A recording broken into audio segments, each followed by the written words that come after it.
7 વિષય છે સાયન્સ. સાયન્સની અંદર આપણે ચેપ્ટર જોવાનું છે અત્યારે 16 જે છે સાયન્સની અંદર 16 ચેપ્ટર છે એનું પાઠનું નામ છે પાણી એક અમૂલ્ય સ્ત્રોત, એટલે કે વોટર અ પ્રીવિયસ, બરાબર છે, વોટર અ પ્રીવિયસ રિસોર્સ, એટલે કે પાણી છે એક અમૂલ્ય ભેટ છે અથવા પાણી છે એ અમૂલ્ય એક સ્ત્રોત છે. હવે અહીંયા જોવાનું છે તમને, અહીંયા ઘણા બધા સૂત્ર આપેલા છે કે પાણી છે તો કાલ છે, જો પાણી જ નથી તો આપણું કાલ છે નહીં. પછી બીજું સૂત્ર શું છે પાણીનું, તો કે જો પાણી છે તો તમારું ભવિષ્ય સુરક્ષિત છે. બીજું શું સૂત્ર છે કે જો પાણી છે તો તમારું ભવિષ્ય સુરક્ષિત છે. પાણી વિના, જો વિદ્યાર્થી મિત્રો, આપણે સવારથી લઈને સાંજ સુધી આપણે પાણીની મદદથી જ આપણે હરેક કાર્ય કરી શકીએ છીએ.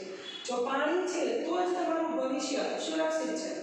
એટલા માટે આ પાઠ છે એ માત્ર પાણી માટે છે કે પાણીની બચત કઈ રીતે કરવી જોઈએ, પાણી કેટલા પ્રમાણમાં પાણીનો ઉપયોગ કરવો જોઈએ, અને જે પ્રમાણમાં પાણીનો ઉપયોગ થવો જોઈએ તો શું એ પાણી આપણને મળી રહે છે, વ્યક્તિ દીઠ કેટલું પાણી આપણને મળવા યોગ્ય છે, બરાબર છે. આ પાઠની અંદર આપણે એના વિશે જાણવાનું છે. તો ચાલો પેજ નંબર કાઢો 193. તમે કદાચ જાણતા હશો કે આપણે 22 માર્ચનો દિવસ જે વિશ્વ જળ દિવસ તરીકે ઉજવીએ છીએ. આ 22 માર્ચ છે એ વિશ્વ જળ દિવસ તરીકે ઉજવવામાં આવે છે. એક સ્કૂલમાં જળ દિવસ ઉજવવામાં આવ્યો અને તમારી ઉંમરના બાળકો પાસે ઘણા બધા પોસ્ટર મંગાવવામાં આવ્યા. એક સ્કૂલની અંદર જળ દિવસ ઉજવવામાં આવે છે અને બાળકો પાસે અજનબા પોસ્ટરો બનાવવામાં કહેવામાં આવે છે, અને બાળકો છે એ આ પાણીને બચત કરવા માટે ઘણા બધા પોસ્ટરો બનાવીને લાવે છે.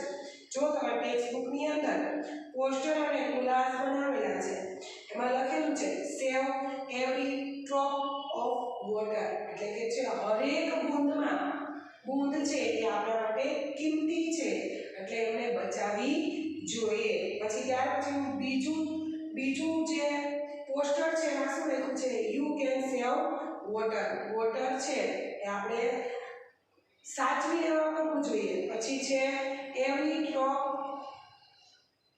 આ છે આપણે રોજ એક બૂંદ છે એ આપણા માટે ખૂબ જ કિંમતી છે. પછી એક બીજું છે એમાં શું લખ્યું છે, માય બેસ્ટ ફ્રેન્ડ વોટર, મારું ફ્રેન્ડ છે એ કોણ છે, પાણી. આવા અનેક પ્રકારના અલગ અલગ પોસ્ટર છે એ બનાવ્યા છે, જે આપણે તમે તમારી બુકમાં પણ જોઈ શકો છો. તો કે આ પોસ્ટરો પરથી તમને કયો સંદેશ પ્રાપ્ત થાય છે? હવે તમે આ પોસ્ટર જુઓ છો તો એના ઉપરથી તમને કયો સંદેશ પ્રાપ્ત થાય છે કે ગમે તેમ પાણીને વેડફવું જોઈએ નહીં, પાણીનો ઉપયોગ છે એ જરૂરિયાત મુજબ કરવો જોઈએ.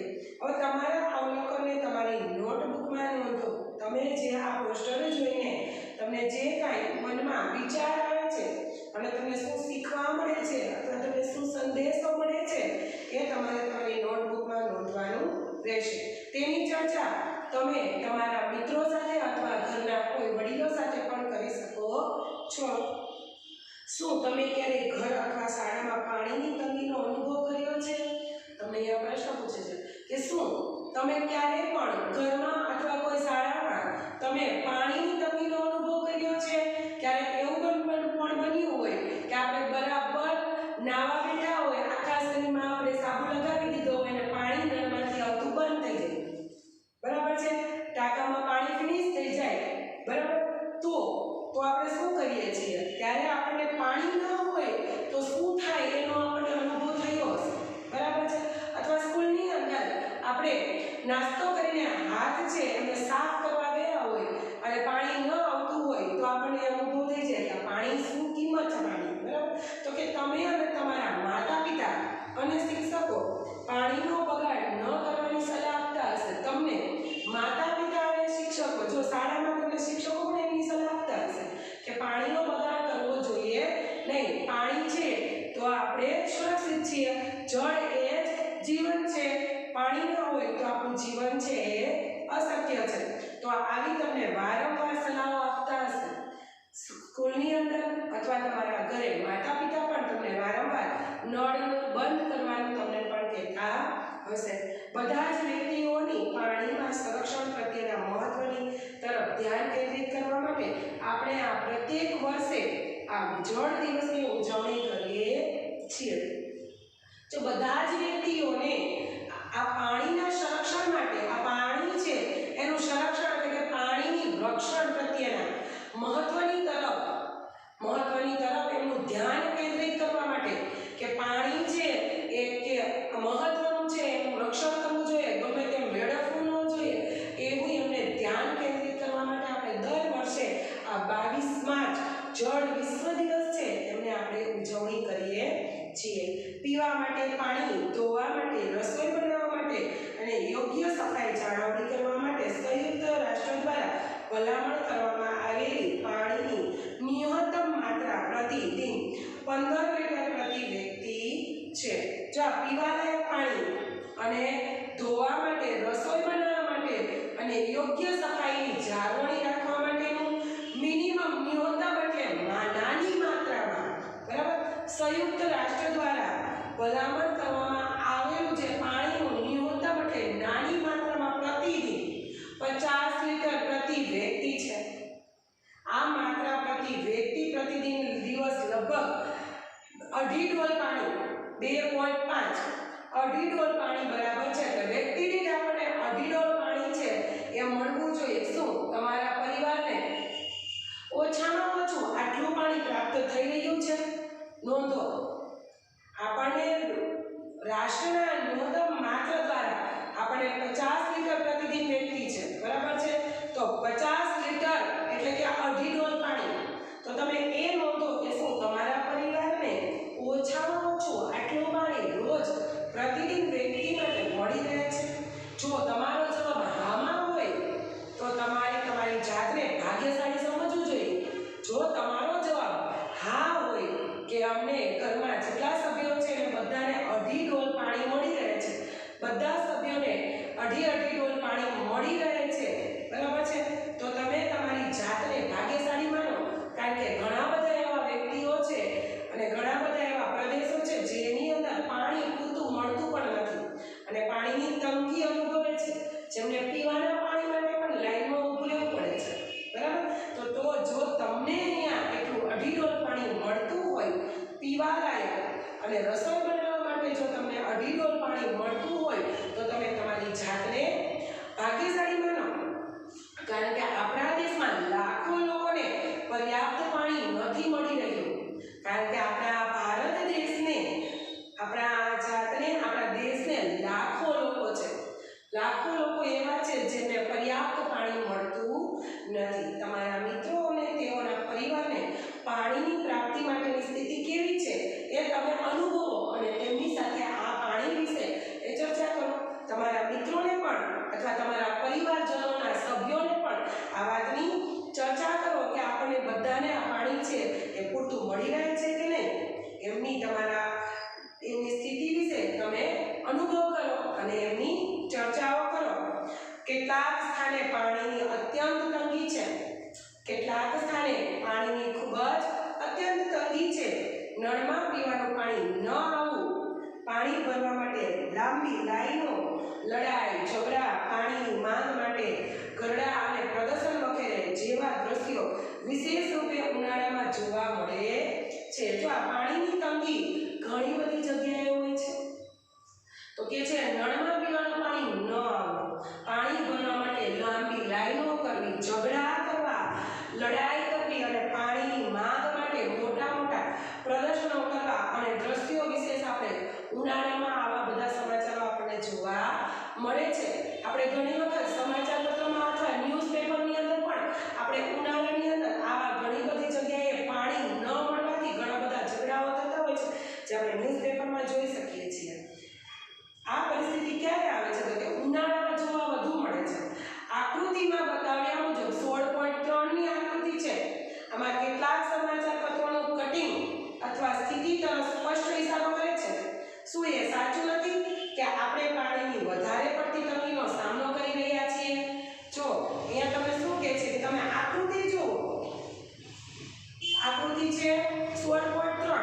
જેમાં તમને કોષ્ટક કટિંગ કરીને લગાવ્યા છે, જેમાં સમાચાર પત્રની અંદર બરાબર કે ઘણી બધી જગ્યાએ શું હતું તો કે મીઠા પાણીના જ્યાં તંગી છે, મીઠા પાણી પીવાલાયક પાણી, મીઠા પાણી એટલે અહીંયા મીઠું પાણી એટલે શુદ્ધ પાણી ગણાશે, બરાબર, મીઠા પાણી એટલે અહીંયા શુદ્ધ પાણી.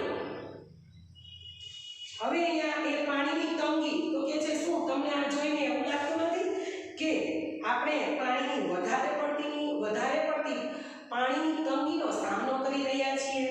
તો ચાલો આપણે જોઈએ કે આપણે કઈ રીતે પાણીની બચત કરવી જોઈએ, આપણે કઈ રીતે આ પાણીને આપણે સાચવવું જોઈએ. તો અહીંયા એક પ્રવૃત્તિ બતાવી છે 16.1. જો એમાં એની પહેલા તમે જુઓ આકૃતિ 16.2 પાણી માટે લાંબી લાઈનમાં ઊભા છે.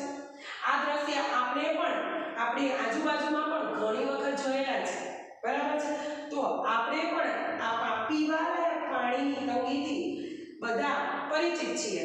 તો પ્રવૃત્તિ 16.1 સમાચાર પત્રો અને પત્રિકાઓમાંથી પાણીની તંગી સંબંધિત સમાચારો, લેખો અને ચિત્રોના કટિંગ તમે એકત્રિત કરો.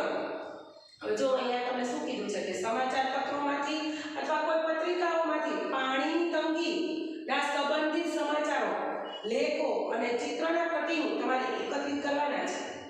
તેને તમારી સ્કેપ બુકમાં ચોંટાડો અને તેના વિશે તમારા મિત્રો સાથે ચર્ચા કરો અથવા કોઈ વડીલો સાથે, તમારા ઘરના સભ્યોની સાથે એ બાબતે ચર્ચા કરો.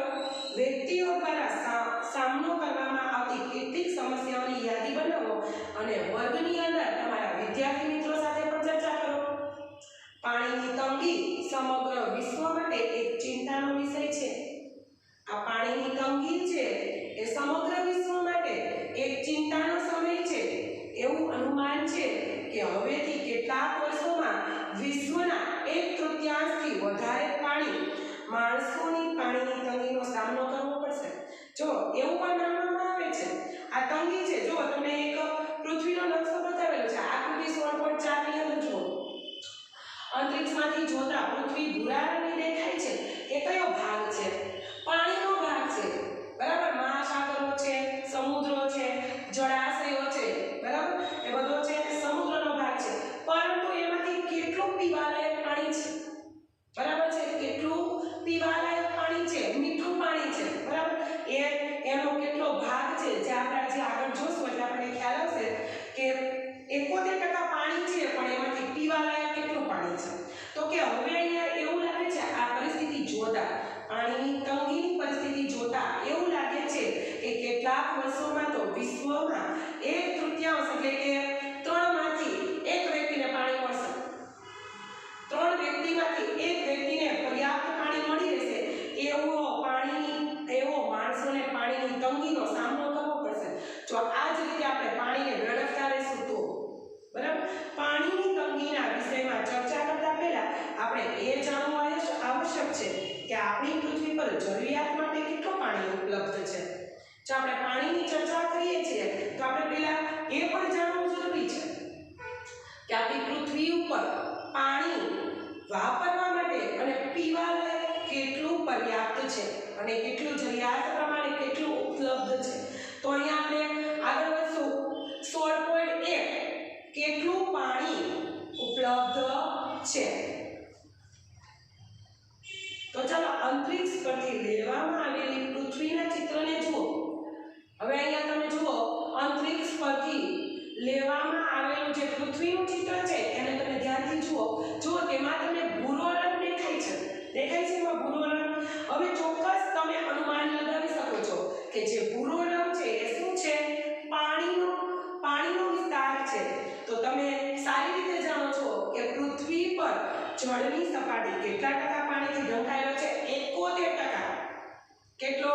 71%. પૃથ્વી ઉપર 71% શું છે? પાણીનો વિસ્તાર છે, જે પાણીથી ઢંકાયેલો વિસ્તાર છે.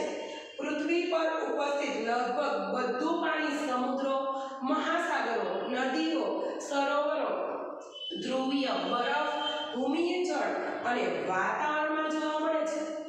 આ જે પૃથ્વી પર ઉપસ્થિત લગભગ બધું જ પાણી છે એ શેમાં છે? તો કે સમુદ્રમાં, મહાસાગરોમાં, નદીઓમાં, સરોવરોમાં, ધ્રુવીય બરફ ગણાય જશે. જો પૃથ્વીમાં જે સફેદ ભાગ દેખાય છે એ બધો કેવો છે? બરફ છે.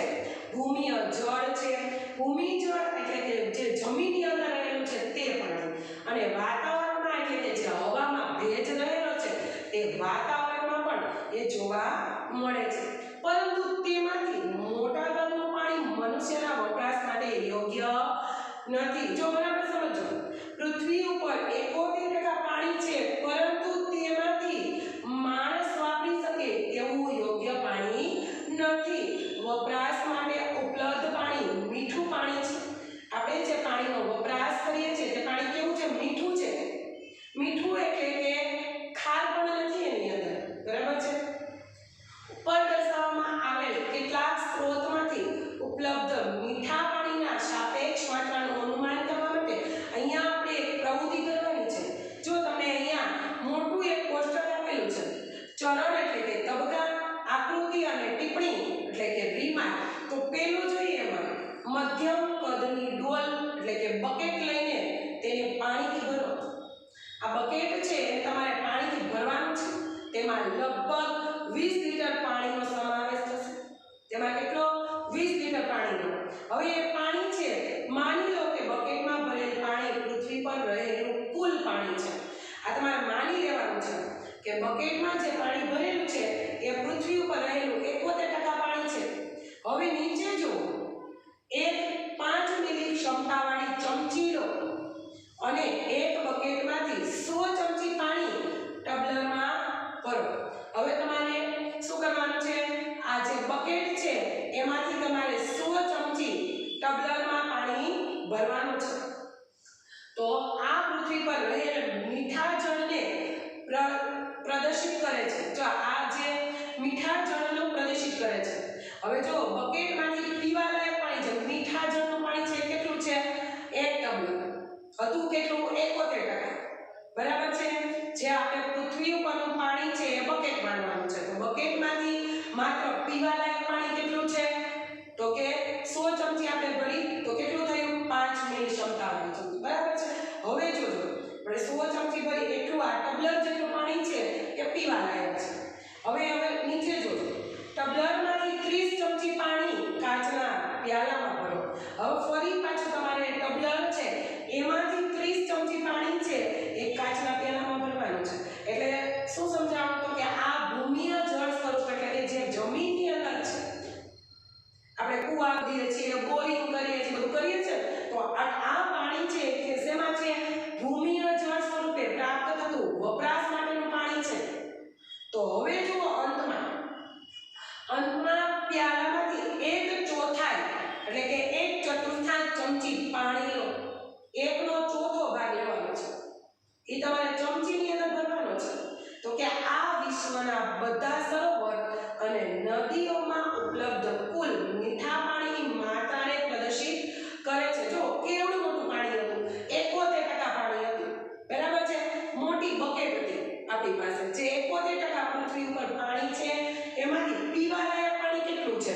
તો કે માત્ર કેટલું છે? 1/4 ભાગ છે. જે આપણા ચમચીની અંદર 1/4 ભાગ છે જે સરોવર અને નદીઓમાં જે પીવાલાયક પાણી છે. અને બીજું તો ભૂમિય જળ સ્વરૂપે વહી જાય છે. બરાબર. તો બકેટમાં વધેલું પાણી સમુદ્ર અને મહાસરોવરમાં ઉપસ્થિત એટલે કે ખારું પાણી છે.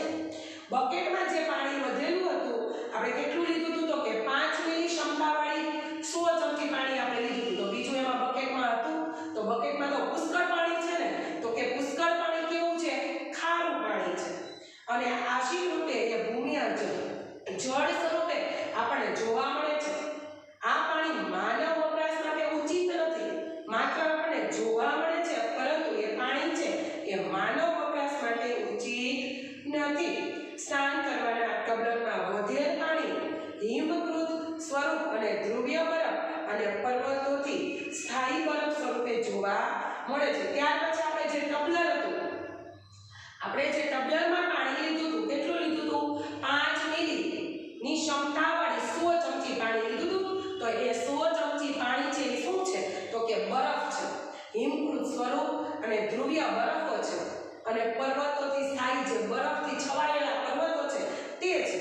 તો કે આ પાણી પણ આપણને સરળતાથી ઉપલબ્ધ થતું નથી. એટલે આ પાણી જે ટબલરની અંદર જે પાણી છે એ પણ આપણને કશું જ કામ લાગતું નથી, કારણ કે ટબલાની જગ્યાએ આપણે શું લખવાનું છે તો કે હિમકૃત સ્વરૂપ છે, જે બરફ સ્વરૂપ છે, ધ્રુવીય બરફો છે અને પર્વતો જે બરફથી ઢંકાયેલા છે એ ટબલાનું પાણી છે. આપણે માત્ર કયું પાણી વાપરી શકીએ છીએ? માત્ર જે સ્કૂલમાં લીધેલું છે એ જ પાણી આપણે વાપરી શકીએ છીએ. બરાબર છે? જે સ્કૂલમાં ચોથા ભાગનું જે પાણી છે એ જ આપણા માટે કામનું છે, જે ક્યાંથી આવે છે? સરોવર અને નદીઓમાંથી. હવે જો બુજો અહીંયા પૂછે છે, બુજાને જાણીને ચકરાય થઈ ગયો. બુજો છે આ બધું જાણીને આશ્ચર્યચકિત થઈ ગયો છે કે આપણા માટે ઉપયોગમાં લેવા લાયક પાણીની માત્રા ખૂબ જ ઓછી છે. જો આ બુજો છે એ આ બધું સમજીને આશ્ચર્યચકિત થઈ ગયો.